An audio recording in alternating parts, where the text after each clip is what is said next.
Ladies and gentlemen, the Boston Celtics won Game 2. The Boston Celtics won Game 2, and it's all smiles over here, man. It's all smiles over here. 105-98, the Boston Celtics have a 2-0 lead now, and the Dallas Mavericks did show up this time, much more than last time, which is what I expected. You know, I think this team is in the finals for a reason. I think their coaching staff and the talent on their team is too good to have the game that they had in Game 1 twice in a row. And that is what we saw.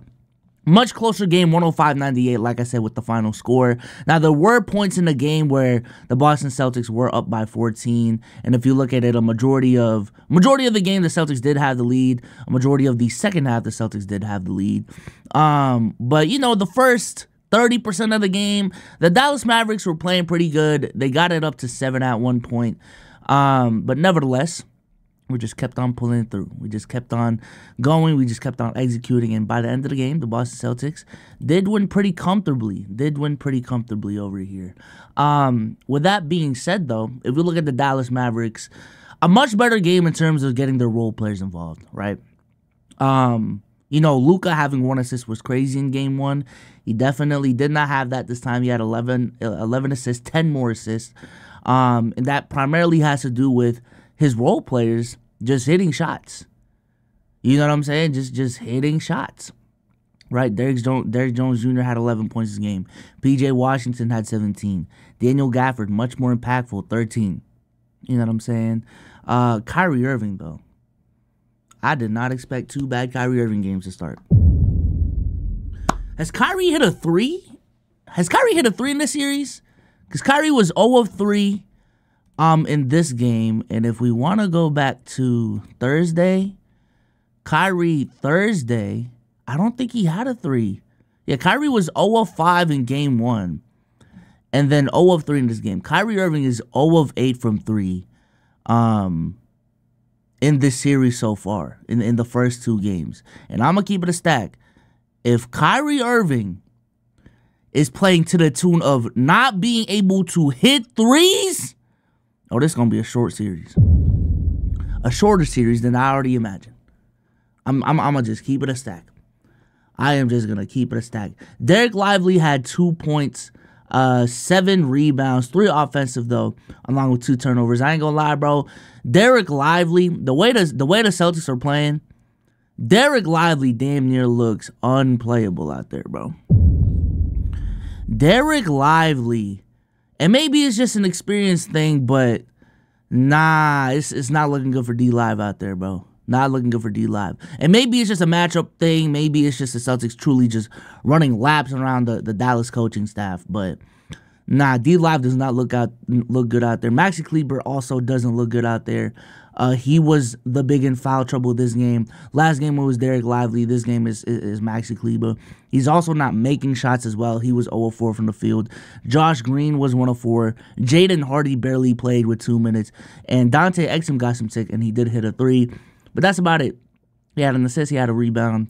But yeah, that's about it. They had to reach into the Dante Exum bag of their coaching staff. It's looking pretty bad. I can't lie. It's looking pretty fucking bad. And I'm gonna be honest. If Josh Green is gonna keep playing like this, if I'm Dallas, fuck it. We down 0-2. Let me get Tim Hardaway a calm 10 minutes, bro. I can't lie. I'm just saying, bro. If Dante Exum can get 10 minutes. What? Because to me, offense is their problem. Offense is their problem. And defensively, just schematically, the Boston Celtics have been locking shit down. They just have. Bro. Neutralizing the lob threats. I believe in this game, they still only had 1 lob. You know what I'm saying? Playing just great straight-up defense on Kyrie. You know? Trapping Luka, forcing him to turn over the balls. Because, you know, I understand Luka had a great game. 32 points, 11 assists, 11 rebounds. Was efficient from the field. But he was 4 of 8 from the line. Which I do think hurt them to a not a significant degree. But there were a couple plays in the game where the Mavs could have lowered the scoring difference a little bit more. But Luka going 4 of 8 from the line kind of hurt them a little bit. and 8 turnovers. 8 turnovers is 8 turnovers, bro. And let me see if I can see how many points off turnovers the Celtics scored. They did have 15 fast break points, excuse me. Which I'm assuming a couple of those were off of turnovers. But yeah, just playing good defense. Great defense all around. I can't lie. And I said this during the stream yesterday.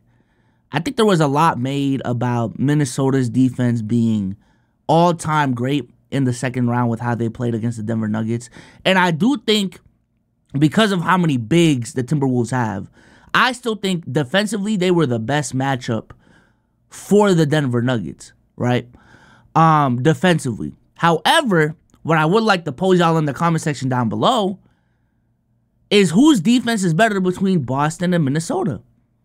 Because obviously they provide different challenges defensively. But I'm just looking at Boston's defense from top to bottom, at least their 6-man rotation. And who's playing a majority of these minutes? Drew, Derek, Jaylen Brown, Jayson Tatum, Kristaps Porzingis, Al Horford. Hell, Peyton Pritchard playing good defense out there. You know what I'm saying? Sam Hauser, he's had his moments in this series too. I think he had like 1 stop on Luka last game. So, I'm just saying in terms of defensive versatility, in terms of point of attack defense, while still having pretty good rim protection when Kristaps is there. When Kristaps is there. I think defensively, this team is just amazing. This team is just amazing. I can't even lie. I can't even lie. So I think that's a discussion to have. But yeah, as far as the Dallas Mavericks, I think keys to the game for them in game 3. Kyrie, you gotta step up, bro. Kyrie has to step up. He has to play better. And this is the problem with Kyrie, at least in his role right now, is when he's not scoring, yes, he can play make, but he's not an elite playmaker. And he's still not a good defender in my eyes. He's like he's closer to neutral. He's closer to a neutral defender now in his career than he was earlier in his career. But that is still a guy that you target on defense. You know what I'm saying? And Kyrie just needs to play better. Kyrie just needs to play better. Some of these shots aren't even like heavily contested. He's just missing them. He's just missing them. You know what I'm saying? And Kyrie, I think everyone went into the series knowing that even if you had the Celtics favored, the reason why Dallas would win, if they were to win, would be because of a two-headed monster playing like a two-headed monster. And right now, it is just Luka Doncic. And Kyrie Irving is not stepping up to the game. He's not. So he needs to step up and play better. Or if he's not going to step up and play better, affect the game in other ways, which he just hasn't done to a high degree. He just hasn't done. In terms of the other players, I said this, bro. I said this. I think this is a series that's gonna depend on the role players, specifically for Dallas, more than Boston. But this is gonna be a series that depends on the role players, as we've seen in the first 2 games so far. Luka will get his. Luka will get his. But in today's game, it is going to be tough to win games when outside of Luka. What did this team shoot from 3? First of all, the team shot horribly from 3, 6 of 26. If you take away the 4 from 9, that goes to 2 for 15. Am I doing the math correctly? 26 minus 9, that's 17. 2 for 17? This team going 2 for 17 from 3. You're not about to win NBA games going 2 for 17 from 3, bro. I'm sorry. So I genuinely, because Luka can create all the space that he wants. Luka can create all the potential assists, all he wants. But Derrick Jones still needs to hit the 3. PJ Washington can't go 1 of 5 from 3. You know what I'm saying? I think Daniel Gafford played decent this game. I can't lie.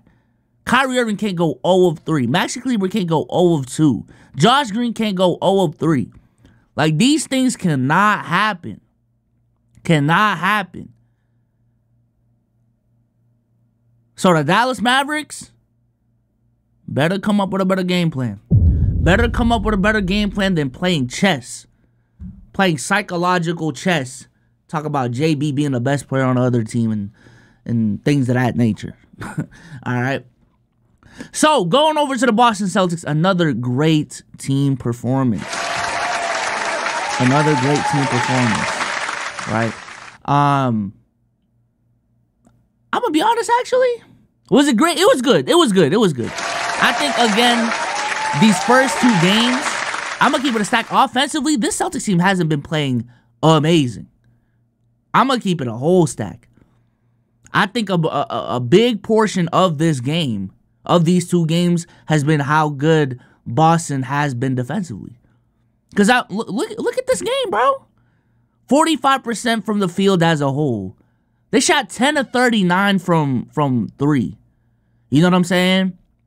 So, like, the people who said, yo, I mean, Boston's hot shooting has to regress at some point. It is actually regressing. It is actually regressing.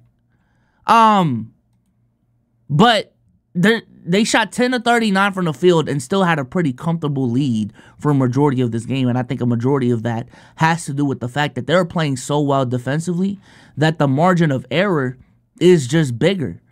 The margin of error offensively is just bigger because they're getting so many stops. They're getting so many stops. And also, the free throw shooting from Dallas' side, again, just it lets the defense off the hook when they can foul. But when you get to the line, you're shooting 67%. You know what I'm saying? Those are free buckets compared to the Celtics, who got to the line 4 less times, but was shooting 95%. Only missed 1 free throw, and that was from JT. Like, these things matter, you know? But nevertheless, Jaylen Brown had a fantastic game. Fantastic is kind of dick suck, but 21 points, 7 assists, 4 rebounds, 3 steals. Made a really, really clutch bucket down the stretch, which I do want to show right now. Because I was going crazy on playback while we were watching this / Twitch. This was 34 seconds, 40 seconds left in the game. 5-point game. So this is a clutch time bucket right here. You know what I'm saying? 10 seconds left on the shot clock. Jaylen Brown gets the ball. Gets a switch on Kleber. Kleber falls off balance for like a split second. JB sees that and attacks immediately. Now he got the step. Luka's in the paint. Lefty lay. Lefty lay dagger. Drive left dagger. That's my glorious king right there. Y'all really thought I wasn't going to gas up Jaylen Brown just because Jayson Tatum is playing poorly? It's different over here. It's different over here, man. I think y'all about to trigger me with them Jayson Tatum comments. I tweeted this out on Twitter, too. Literally, this is how y'all want Celtics fans want to react to the Jayson Tatum discourse, which we will get into in this video. But this is how y'all want us to react, y'all. I just don't know how I'm gonna sleep at night knowing Jayson Tatum's like the 12th best player. I'm really losing sleep over this, bro. Like, the 12th best player? No!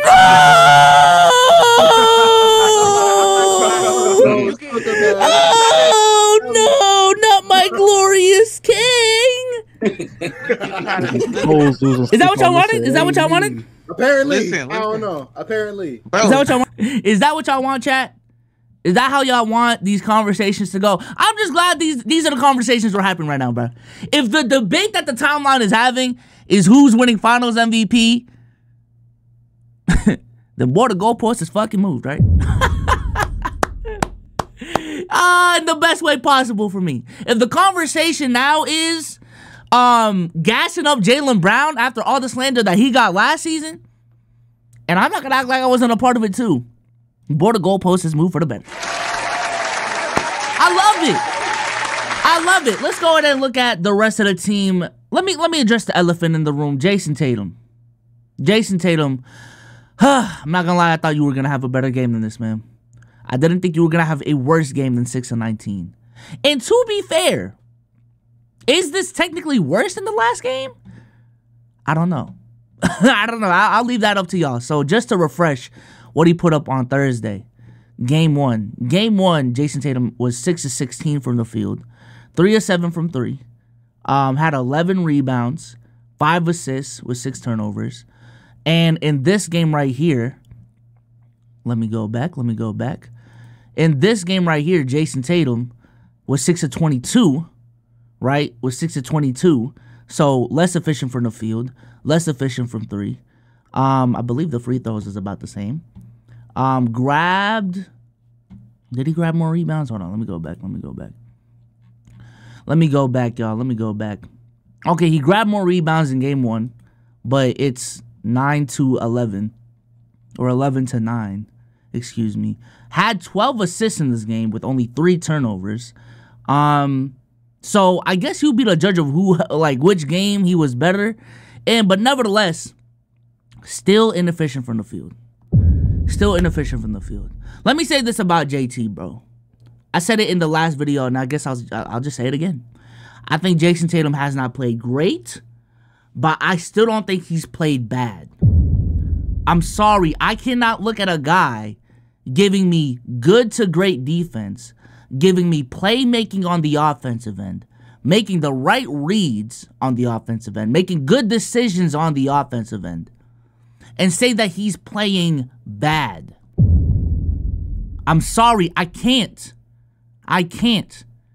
Jayson Tatum has evolved into a player that impacts the game outside of just scoring. And this is no diss at KD, but this is not the conversations around KD where when he's not impacting the game on scoring, what other aspects of the game is he impacting the game at a high level? It is not that. It is not the same conversation we're having with a Kyrie Irving when he's having his stinkers. You know what I'm saying? It's just not. It's just not. Jayson Tatum has evolved as a player, right? Again, so he's not playing great, definitely. He's not playing bad, in my opinion. But if I did have to choose between one or the other, I am going to choose bad. Right? He is leaning closer to bad than great. That's where I'm at with him.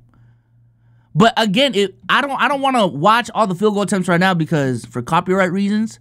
But literally just look at the shots he's taking. Look at the decisions that he's making. And please tell me, what are the bad, because we watched it on Twitch last night. It isn't all great decisions. But for the majority of the decisions that he's making, a majority of the time, he's making the right read. He's making the right pass. He's taking the right shots. He's either just not finished, legitimately not making the shot, or just missing jump shots. I saw it with my own 2 eyes. So with JT, again, I feel like I can't say he's playing bad. I can't for the averages of the series. I think again the efficiency numbers just aren't in his favor. Yeah, he's averaging 17, 10, and 9. Right? 32% for the field, 29% from 3, 75% from the line. Again, the efficiency numbers are definitely not in his favor. But to say he's not impactful, that's kind of crazy. Moving on, though, Al Horford, not as great as the game that he had last game, but Al was Al. Derek White was 4-10 for the field. He had 3 steals and 5 blocks. Great defensively. Drew Holiday. Boy. God, I think this Drew Holiday is the perfect case of, and honestly a lot of the players on the Celtics are a perfect case of, there's so many players in the league that can be so effective if their roles were just right. Right? If their roles were just right. Because I think in the last, two years of Drew Holiday being on the Bucks, I think the reason why he wasn't so effective was because there was just too much pressure on him offensively to be as effective as he could be. I think when Drew Holiday is your 2, I don't think he can be as effective as he can be because of the attention that Jrue Holiday draws as your 2. But Jrue Holiday on this team being your 3rd, 4th, 5th option, Jrue Holiday can be so fucking effective.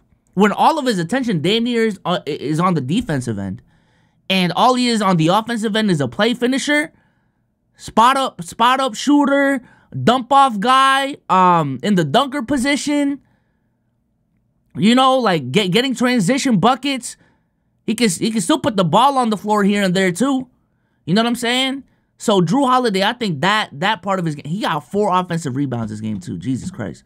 So that part of Jrue Holiday's game has just been emphasized for the Boston Celtics. I think another guy in the same situation is Kristaps Porzingis, right? When Kristaps is your 1, he's not going to be that effective. And if anything, he's going to be slandered a lot because he's just not built for that, you know? Kristaps Porzingis has your 2, which we saw with Luka. I don't think he's built for that.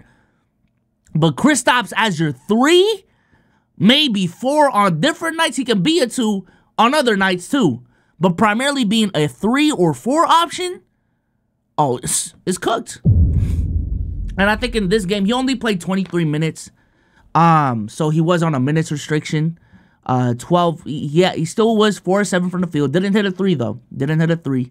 Was still 4 of 7 from the field. Had 2 blocks in 23 minutes of play. I am concerned though. I am concerned because for those who wasn't watching the game, Porzingis was limping at the end of his play. For those who wasn't watching the game, Kristaps Porzingis could barely fucking walk out there. Like, he was limping. Now, the reports did say after the game that he's allegedly fine, that he's going to continue to play in Game 3.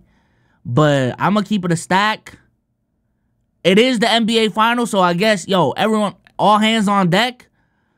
But that was a little scary. And with a 2-0 cushion, do you want to play that game? I don't know. I don't know. But I at the very least think, first of all, get that shit tested today. Get the medical staff looking at that calf and really see if he can play out there for real. Because if he's gonna play like he did in those last 2 minutes that he played, on God, we are better without him. On, like, dead ass, we are better without him. They got Kristaps on a couple of those switches and was just attacking him, and Kristaps Porzingis just could not keep up. You know what I'm saying? He just could not keep up. On the offensive end, he literally just turned into PJ Tucker and was sitting in the corner and wasn't affecting the game in any other area. So if that's the Kristaps Porzingis we about to get, he can stay on the bench and he can honestly not play. I'm going to keep it a stack. If that's, like, I'd rather legitimately take my shot at Al Horford at the 5, give some minutes to O'Shea, give some minutes to Xavier Tillman, maybe even Luke Cornett if we really need rim protection for real, and play the game that way. You know what I'm saying? So hopefully Kristaps Porzingis is okay and he's fully healthy to go for Game 3, as the reports are saying. And it is unfortunate because I truly do think Kristaps Porzingis raises the ceiling of this team to a whole nother level. I think we've seen that. And while Al Horford has been playing tremendous in the playoffs so far, and I think he would hold himself up pretty good as the 5 full time, I do think the rotation is just stronger when the 5-man rotation is Kristaps Porzingis with Al coming in, then Al starting, and now we got to play, you know, O'Shea minutes, Luke Cornett minutes, Xavier Tillman minutes. The rotations are stronger that way. This right here is the 8-man rotation. You know what I'm saying? This is the 8-man rotation for the Boston Celtics right here. But yeah, Kristaps, Sam Hauser. Geez, Sam Hauser's just falling off a cliff in these playoffs.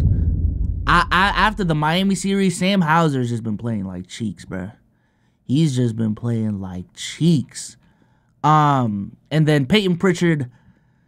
Hey, he wasn't 0 of 7 like in Game 1, but he did hit one half-court buzzer beater in this game, which made me go crazy. So I guess Peyton Pritchard did his job of being that energizer bunny coming off the bench. So shout out to Peyton Pritchard, man. Shout out to Peyton Pritchard.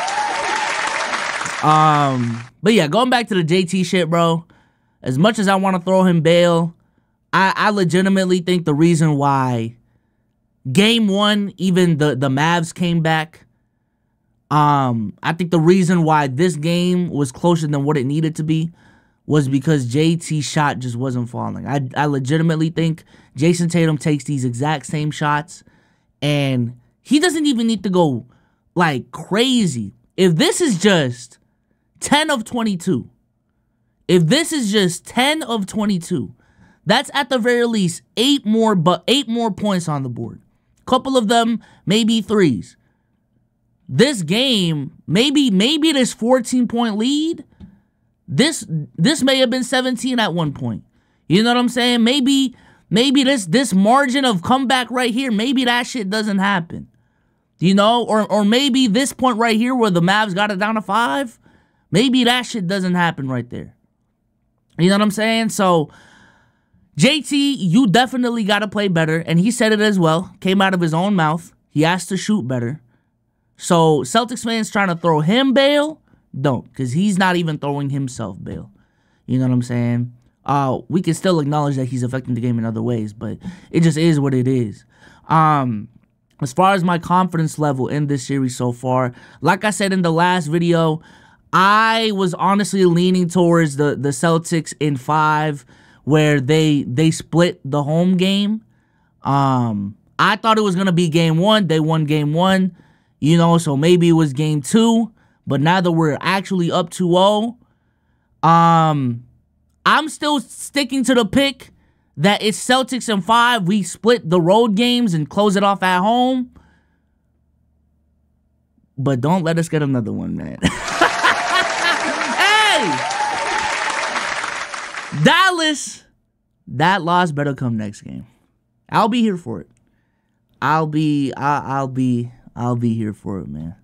But with that being said, if y'all want to watch the game live with me, go ahead and follow me on twitch.tv/BSOLZ or on playback at playback.tv/LKIAB. But with that being said, I'm out, man. Peace.